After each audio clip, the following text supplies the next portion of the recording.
조경 디자이너 강민호는 1년 전 돌아가신 아버지의 정원을 물려받았다.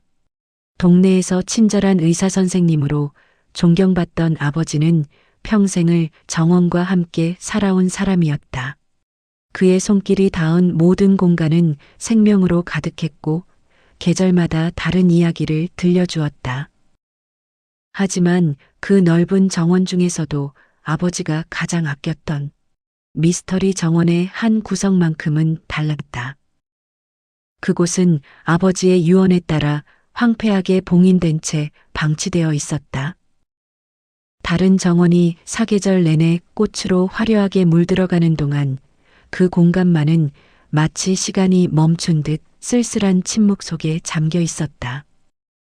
민호는 수없이 그 공간을 바라보았지만 아버지가 왜 그토록 아끼던 곳을 봉인하라고 유언했는지 이해할 수 없었다. 그리고 아버지에게는 아버지를 정말 잘 따르고 사랑했던 코코라는 반려견이 있었다. 코코는 6살의 골든 리트리버였다. 한때 코코는 정원을 누비며 뛰어다니는 것을 가장 좋아하는 활기차고 사랑스러운 개였다. 하지만 주인을 잃은 후 코코는 완전히 다른 개가 되어버렸다. 1년 내내 코코는 그 봉인된 공간만을 향해 웅크린 채 깊은 우울증을 앓았다. 밥그릇 앞에 앉아도 고개를 돌렸고 산책을 나가자는 민호의 손짓에도 반응하지 않았다.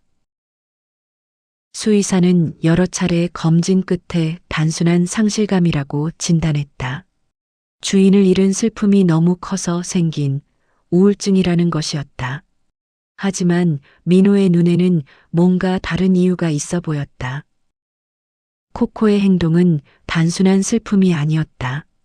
코코는 마치 그 봉인된 땅 아래 무언가 중요한 것이 묻혀 있다고 누군가에게 필사적으로 호소하는 듯했다. 특히 그 공간의 유일한 식물인 시든 흰 장미 덤불 앞에서 코코는 낮게 낑낑거리며 슬픈 울음소리를 냈다. 민호는 조경사로서 땅의 기운을 읽는 훈련을 받았다. 식물이 어디에서 가장 잘 자랄 수 있는지, 흙의 성질은 어떤지, 물의 흐름은 어떻게 되는지를 본능적으로 감지할 수 있었다. 하지만 아버지가 왜 그 공간을 봉인하라고 유언했는지, 그리고 코코가 왜 그토록 고통스러워하는지는 풀리지 않는 미스터리였다. 그 흰 장미 덤불은 이미 생명력을 잃은 지 오래였다. 줄기는 말라 있었고 잎은 누렇게 변해 있었다. 하지만 아버지의 유언 때문에 민호는 그것조차 손댈 수 없었다. 절대로 그 공간에 손대지 말아라. 때가 되면 알게 될 것이다. 아버지의 마지막 말이 귓가에 맴돌았다. 밤마다 코코는 그 공간을 향해 긴 울음을 토해냈다. 달빛 아래서 코코의 그림자는 길게 늘어져 마치 유령처럼 보였다. 민호는 코코를 안고 달래보았지만 코코의 눈빛에는 깊은 절박함만이 서려 있었다. 무언가가 그곳에 있는 것 같았다. 무언가가 발견되기를, 기억되기를 간절히 기다리고 있는 것 같았다. 아버지 사망 일주기가 되던 날이었다. 이른 아침 민호는 코코를 데리고 미스터리 정원에 들어섰다. 공기는 차갑고 신선했으며 이슬이 풀잎마다 맺혀 있었다. 민호는 아버지를 추모하는 마음으로 그 봉인된 공간 앞에 섰다. 그 순간이었다. 코코가 갑자기 민호의 손을 벗어나 시든 흰 장미 덤불 앞으로 달려갔다. 그리고는 앞발로 맹렬하게 땅을 파헤치기 시작했다. 흙이 사방으로 튀었고 코코의 발톱에서는 피가 배어나왔다. 코코, 안 돼. 민호가 소리쳤지만 코코는 멈추지 않았다. 1년간 억눌러왔던 무언가가 폭발하듯 쏟아져 나오는 것 같았다. 코코의 눈에는 눈물이 고여 있었고 숨은 거칠게 몰아쉬었지만 파는 행동은 멈추지 않았다. 민호는 그제야 깨달았다. 이것은 단순한 행동이 아니었다. 코코는 1년 동안 이 순간을 기다려왔던 것이다. 민호는 서둘러 집으로 달려가 조경용 삽을 가져왔다. 알았어, 코코. 내가 파볼게. 네가 뭘 찾고 있는지 알아낼게. 민호는 코코가 파던 자리 옆에 무릎을 꿇고 조심스럽게 삽질을 시작했다. 코코는 옆에서 초조하게 서서 민호의 손놀림을 지켜보았다. 땅은 생각보다 단단했다. 1년 동안 아무도 손대지 않은 흙은 굳어 있었고 삼날이 들어갈 때마다 돌멩이와 뿌리가 걸렸다. 민호는 땀을 흘리며 계속 파내려갔다. 30분쯤 지났을까? 삼날이 무언가 단단한 것에 부딪히는 소리가 났다. 이건 민호는 손으로 조심스럽게 흙을 걷어냈다. 섬유 조각에 쌓인 작은 나무 상자가 모습을 드러냈다. 상자는 손바닥 2개를 합친 정도의 크기였고 오랜 시간 땅속에 있었음에도 불구하고 비교적 온전한 상태였다. 민호가 상자를 들어 올리자 코코는 흥분해서 꼬리를 흔들며 상자 주위를 맴돌았다. 그러고는 민호의 손을 핫으며 낑낑거렸다. 1년 만에 처음 보는 코코의 밝은 표정이었다. 상자 앞면에는 손으로 정성스럽게 새긴 명패가 붙어 있었다. 민호는 명패의 글자를 천천히 읽었다. 정하윤의 꿈. 정하윤의 꿈이라는 문구와 함께 이름이 선명하게 새겨져 있었다. 정하윤? 이게 누구지? 민호는 이름을 본 적이 없었다. 아버지의 지인 중에도 정원과 관련된 사람 중에도 그런 이름은 없었다. 하지만 상자의 무게감과 명패의 정성스러운 글씨체에서 민호는 이것이 단순한 물건이 아님을 직감했다. 코코는 이제 완전히 달라진 모습이었다. 민호의 다리에 몸을 비비며 행복한 소리를 냈다. 마치 오랜 임무를 완수한 것처럼 1년 동안의 무거운 짐을 내려놓은 것처럼 보였다. 민호는 코코의 머리를 쓰다듬으며 말했다. 네가 이걸 찾고 싶었던 거구나. 네가 1년 동안 고통스러워한 이유가 바로 이거였어. 코코는 민호의 손을 핫으며 조용히 꼬리를 흔들었다. 민호는 상자를 조심스럽게 들고 일어섰다. 상자는 잠금 장치가 없었지만 민호는 여기서 열어볼 용기가 나지 않았다. 이것이 누구의 것이든 왜 아버지의 정원에 묻혀 있든 그 이야기를 먼저 알아야 할 것 같았다. 민호는 문득 한 사람이 떠올랐다. 아버지의 정원 관리를 도왔던 플로리스트 서연이었다. 그녀라면 혹시 이 이름을, 이 상자를 알고 있을지도 몰랐다. 민호는 코코와 함께 서둘러 차에 올라 서연이의 꽃집으로 향했다. 코코는 조수석에 앉아 창밖을 바라보며 1년 만에 처음으로 평온한 표정을 짓고 있었다. 서연이의 꽃집은 주택가 골목 안쪽에 자리 잡은 작은 가게였다. 가게는 계절의 꽃들로 가득했지만 어딘가 쓸쓸한 분위기가 감돌았다. 민호가 문을 열고 들어서자 작업대에서 꽃다발을 만들던 연희가 고개를 들었다. 민호 씨, 연희의 목소리는 가늘게 떨렸다. 그녀의 시선은 민호가 아닌 그 옆에 코코에게 고정되어 있었다. 코코는 연희를 보자마자 격하게 꼬리를 흔들며 달려갔다. 연희는 무릎을 꿇고 코코를 껴안았고 코코는 연희의 얼굴을 핫으며 기쁨의 소리를 냈다.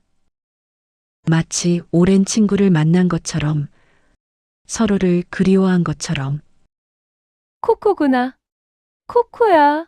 보고 싶었어. 정말 보고 싶었어. 연희의 목소리에 눈물이 섞여 있었다. 민호는 그 모습을 보며 무언가 깊은 이야기가 있음을 직감했다. 연희 씨, 이것 좀 봐주시겠어요? 민호는 나무 상자를 꺼내 연희 앞에 조심스럽게 내려놓았다. 연희의 얼굴이 창백하게 변했다. 손이 떨리기 시작했고 그녀는 손으로 입을 막으며 뒤로 물러섰다. 그리고는 그 자리에 주저앉아 통곡하기 시작했다. 꽃집 안은 연희의 울음소리로 가득 찼다. 하윤아, 하윤아. 연희는 상자를 가슴에 안으며 아이의 이름을 불렀다. 민호는 옆에서 조용히 기다렸다. 코코는 연희의 무릎에 머리를 올려놓고 함께 슬퍼하듯 낮게 낑낑거렸다. 한참을 울던 연희가 천천히 입을 열었다. 이건 제 딸의 유품함이에요. 연희의 목소리는 떨리고 있었다. 정하윤, 제 딸 이름이에요. 아니, 이름이었어요. 민호는 숨을 죽이고 연희의 이야기를 들었다. 하윤이는 심장병을 앓고 있었어요. 태어날 때부터요. 의사들은 10살까지 살기 어렵다고 했지만 하윤이는 13살까지 버텼어요. 우리 하윤이는 정말 강한 아이였어요. 연희는 눈물을 닦으며 말을 이었다. 저는 혼자 하윤이를 키웠어요. 남편은 하윤이가 3살 때 떠났고 저는 꽃집을 운영하며 하윤이의 치료비를 벌었죠. 하지만 턱없이 부족했어요. 약값, 병원비, 매일매일이 전쟁이었어요. 그때 민호 씨 아버님을 만났어요. 우연히 병원 화단을 조성하는 일로요. 아버님은 제 사정을 아시고는 정원 관리 일을 주셨어요. 하윤이도 함께 데려와도 된다고 하시면서요. 연희의 얼굴에 잠깐 미소가 스쳤다. 하윤이는 아버님의 정원을 사랑했어요. 꽃 사이를 뛰어다니고 코코랑 놀고 아버님께 조경에 대해 배우는 걸 좋아했어요. 아버님은 하윤이를 손녀처럼 아꼈어요. 저희를 정원의 가족이라고 부르셨죠. 아버님은 하윤이에게 약속하셨어요. 하윤아, 네가 좋아하는 이 정원에서 가장 아름다운 자리를 너를 위해 남겨둘게. 언제든 여기 올 수 있어. 하윤이는 그 말을 정말 좋아했어요. 연희의 목소리가 다시 떨렸다. 하지만 하윤이는 그의 겨울을 넘기지 못했어요. 13살의 크리스마스 이브에 하윤이는 제 품에서 조용히 눈을 감았어요. 마지막으로 엄마, 나 정원에 가고 싶어라고 말하면서요. 민호는 가슴이 먹먹해졌다. 저는 너무 가난했어요. 장례비도 묘지를 마련할 돈도 없었어요. 하지만 하윤이의 유품만이라도 아이가 사랑했던 정원에 묻어주고 싶었어요. 아버님의 약속을 믿고 싶었어요.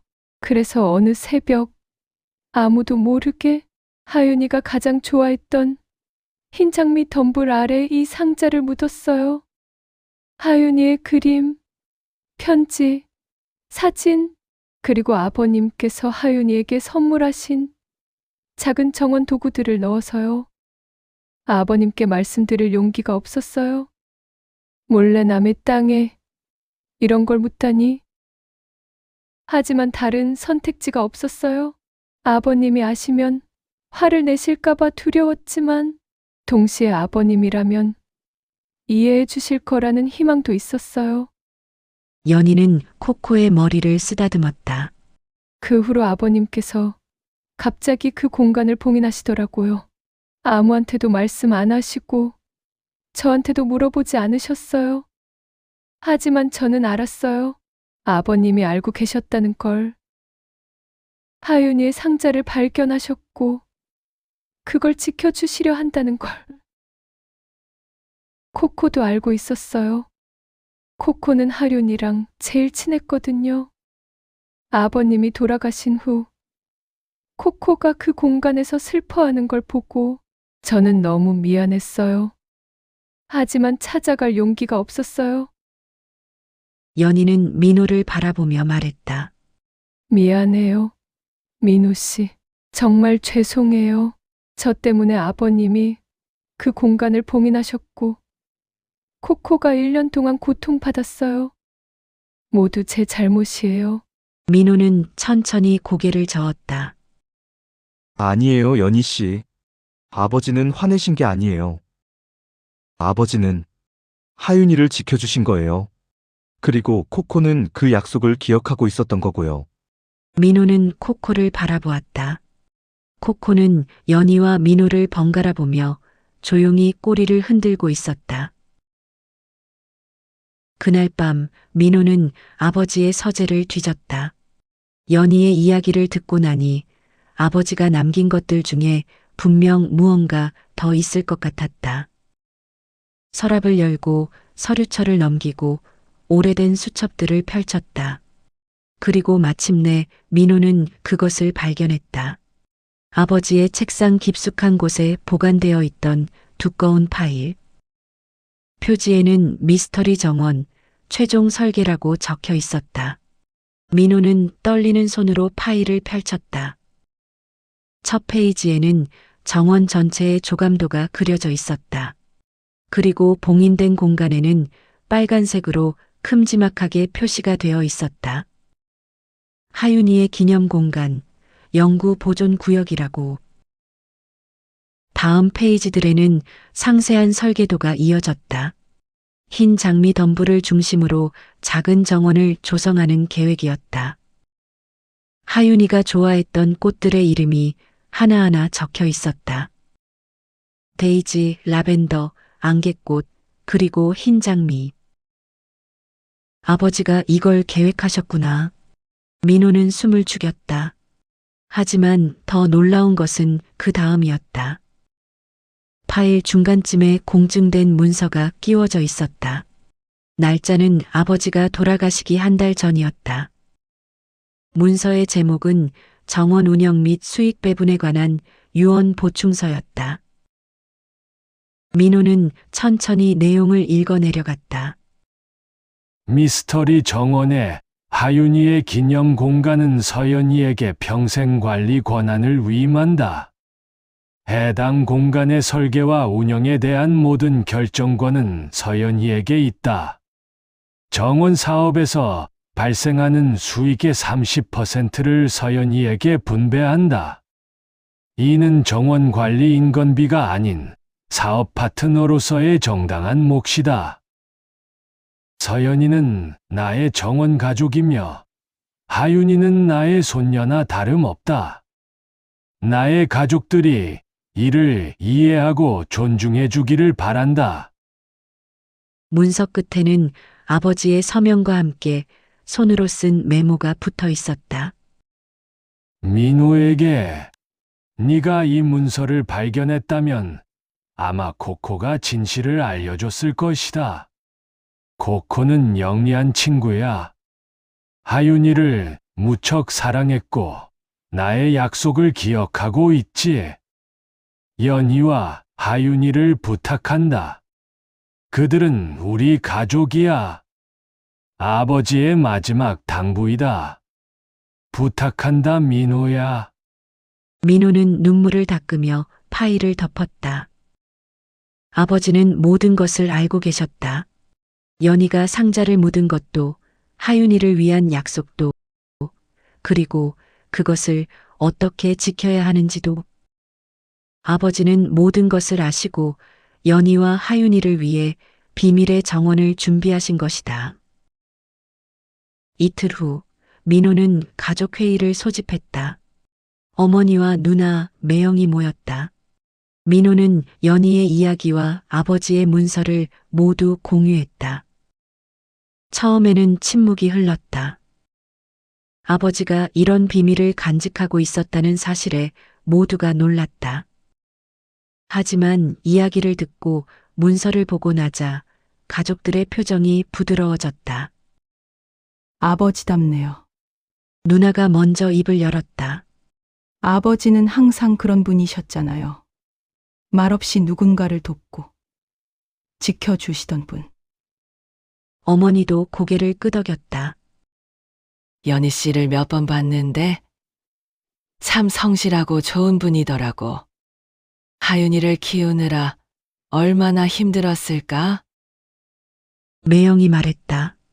법적으로도 문제 없습니다. 공증된 문서이고 아버님의 의사가 명확하니까요.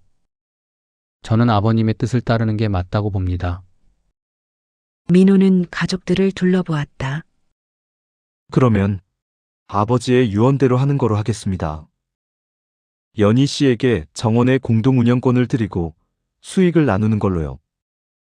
가족들 모두 동의했다. 다음 날 민호는 연희를 다시 만났다. 연희에게 아버지의 문서를 보여주고 가족들의 결정을 전했다. 연희는 또다시 눈물을 흘렸다. 하지만 이번에는 슬픔이 아닌 감사의 눈물이었다. 민호 씨, 정말 감사합니다. 아버님께도, 가족분들께도. 연희는 말을 잇지 못했다. 연희 씨도 이제 우리 가족이에요. 민호가 말했다. 아버지가 그렇게 생각하셨고 우리도 마찬가지예요. 하윤이도요. 민호는 연희에게 정원의 설계도를 건넸다. 이건 아버지가 하윤이를 위해 계획하신 공간이에요. 연희 씨가 이걸 완성해 주세요. 아버지와 하윤이가 함께 꿈꿨던 정원을요. 연희는 설계도를 받아들며 고개를 끄덕였다. 그녀의 눈에는 새로운 빛이 피어오르고 있었다. 봄이 왔다. 아버지가 돌아가신 지 1년하고도 4개월이 지난 후였다. 미스터리 정원에 봉인된 공간은 이제 더 이상 쓸쓸하지 않았다. 서연이와 민호 그리고 가족들이 함께 힘을 모아 아버지의 설계를 실현시켰다. 하윤이의 정원이라는 이름을 새긴 작은 표지판이 입구에 세워졌다. 시들었던 흰 장미 덤불은 조심스럽게 제거되었고 그 자리에는 새로운 흰 장미가 심어졌다. 그 주변으로 하윤이가 좋아했던 꽃들이 빼곡히 자리를 잡았다.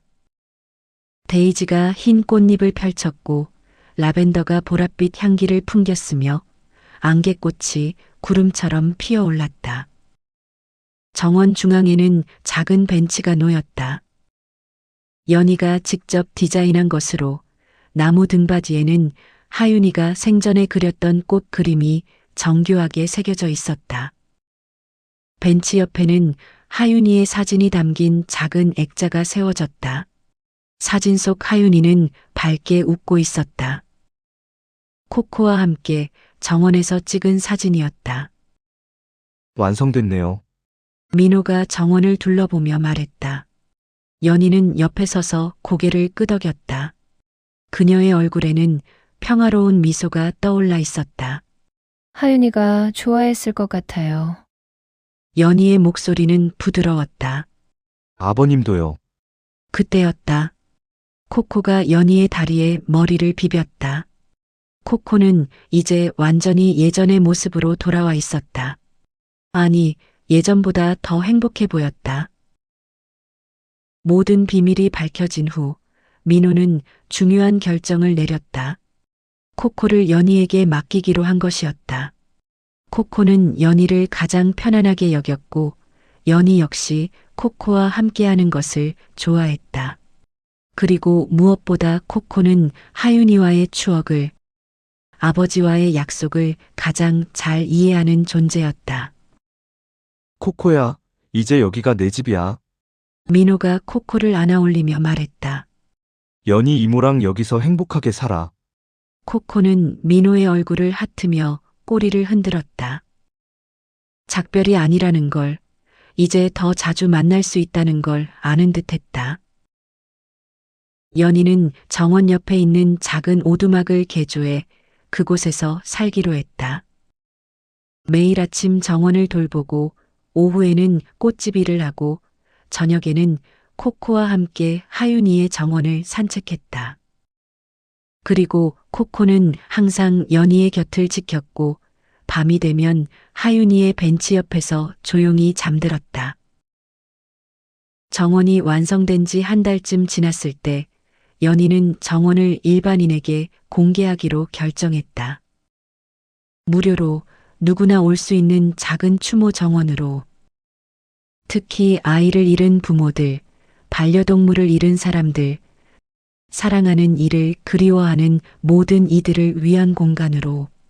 비밀의 정원은 다시 태어나고 있었다. 하윤이가 받았던 사랑을 나누고 싶어요. 연희가 말했다. 아버님께서 저희에게 주셨던 것처럼요. 소문은 천천히 퍼져나갔다. 하윤이의 정원을 찾는 사람들이 하나둘 늘어났다. 그들은 벤치에 앉아 조용히 사랑하는 이를 추억했다. 꽃들에게도 속삭이듯 이야기를 건네며 슬픔을 털어놓았다. 그리고 코코는 그들 곁으로 다가가 조용히 위로를 건넸다. 어느 날 어린 딸을 잃은 한 어머니가 정원을 찾아왔다. 그녀는 벤치에 앉아 한참을 울었다. 코코는 그녀의 발치에 앉아 함께 있어 주었다. 한참 후 그 어머니는 코코의 머리를 쓰다듬으며 말했다. 고마워, 코코. 내 덕분에 조금 숨을 쉴 수 있을 것 같네. 연희는 멀리서 그 모습을 지켜보며 눈시울을 붉혔다. 코코가 받았던 고통, 1년간의 슬픔이 이제 다른 이들의 치유가 되고 있었다. 여름이 지나고 가을이 왔다. 정원은 계절마다 다른 옷을 입었다. 하지만 하윤이의 벤치와 코코는 변함없이 그 자리를 지켰다. 민호는 일주일에 한 번씩 정원을 방문했다. 연희와 차를 마시며 정원 이야기를 나누고 코코와 함께 산책했다. 어머니와 누나도 가끔 함께 왔다. 그들은 진정으로 연희를 가족으로 받아들였다. 어느 가을 오후 민호와 연희는 벤치에 나란히 앉아 있었다. 코코는 발치에서 편안하게 잠들어 있었다. 노을이 정원을 황금빛으로 물들이고 있었다. 민호 씨, 진심으로 감사해요. 연희가 조용히 말했다. 아버님 덕분에, 민호 씨 가족 덕분에, 그리고 코코 덕분에 저는 다시 살 수 있게 됐어요. 하윤이도 이제 편히 쉴 수 있을 것 같아요. 민호는 고개를 끄덕였다. 아버지가 제일 기뻐하실 거예요. 그리고 하윤이도요. 코코가 잠결에 꼬리를 한번 흔들었다. 마치 모든 대화를 듣고 있다는 듯이. 그날 밤 별이 쏟아지는 하늘 아래 하윤이의 정원은 고요했다. 연희는 오두막 창가에서 정원을 바라보았다. 코코는 그녀의 발치에서 평화롭게 잠들어 있었다. 하윤아, 엄마는 잘 지내고 있어? 네가 사랑했던 이 정원에서 좋은 사람들과 함께. 코코도 행복해. 우리 모두 행복해. 연희는 창밖을 향해 속삭였다. 바람이 불어와 정원의 꽃들을 흔들었다. 흰 장미 꽃잎이 하나 떨어져 공중에서 빙글 돌았다. 마치 하윤이가 대답하는 것처럼. 코코는 꿈속에서 꼬리를 흔들었다. 1년간의 고통과 슬픔은 이제 아득한 과거가 되었다. 코코가 지켜낸 비밀은 모두를 구원했고 사랑은 죽음을 넘어 계속되고 있었다. 아버지의 정원은 단순한 공간이 아니었다. 그것은 경계를 초월한 사랑의 증거였고 약속이 꽃피운 치유의 공간이었으며 한 마리 리트리버의 헌신이 만들어낸 기적이었다. 하윤이의 정원에서 코코는 마침내 진정한 평화와 행복을 찾았다. 그리고 그 평화는 정원을 찾는 모든 이들에게 전해졌다. 봄이 오면 정원은 다시 꽃으로 가득 찰 것이다. 여름이 오면 꽃들은 더 무성하게 자랄 것이다. 가을이 오면 단풍이 정원을 붉게 물들일 것이다. 겨울이 오면 눈이 정원을 하얗게 덮을 것이다. 하지만 계절이 바뀌어도 코코의 사랑, 아버지의 약속, 그리고 하윤이를 향한 그리움은 영원히 이 정원에 남아 있을 것이다.